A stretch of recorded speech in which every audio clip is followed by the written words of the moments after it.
Alam niyo, may i-share ako sa inyo.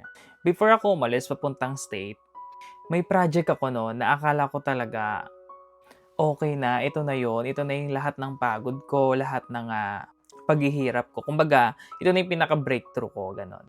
Tapos sabi ko parang ito na 'yung plot twist ng buhay ko, ganyan. Pero ang weird kasi one day, okey naman 'yung lahat, gano'n. Parang hindi ako mapakali. 'Yung tahimik ka lang pero ang gulo-gulo ng isip mo, gano'n. So one night, nag-pray ako. Hindi siya mahaba, hindi siya scripted. Sabi ko lang, "Lord, kung hindi para sa akin 'to, itong project na 'to, okey lang po. Isara niyo na yung pinto, okey lang po. Kasi ikaw lang naman yung nakakaalam." Gumanon lang ako.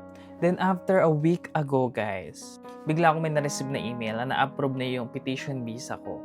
Tapos after dun lang ako natahimik kasi parang hindi niya sinara yung project, parang sinabi niya lang sa akin na, "Okay now, choose, pao." Parang gano'n. And that was so hard for me. Kasi isang project lang yun pero itong opportunity na 'to, taon 'to ng sakripisyo ng magulang ko. Taon ng paghihintay, taon ng pagdasal, ganyan. So, pinili ko yung mas mabigat sa puso ko, pero mas malalim yung dahilan.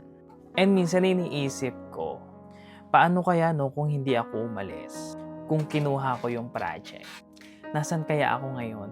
And then dun ko na-realize na minsan hindi sinasara ni God yung pinto kasi gusto niya tayong turuan mag-decide na parang hindi lahat ng tama ay madali at hindi lahat ng blessing, is exciting, parang gano'n. So, kung nasa phase ka ngayon na parang nalilito ka, hindi ka late, hindi ka lost. Nasa choosing session ka ng life mo.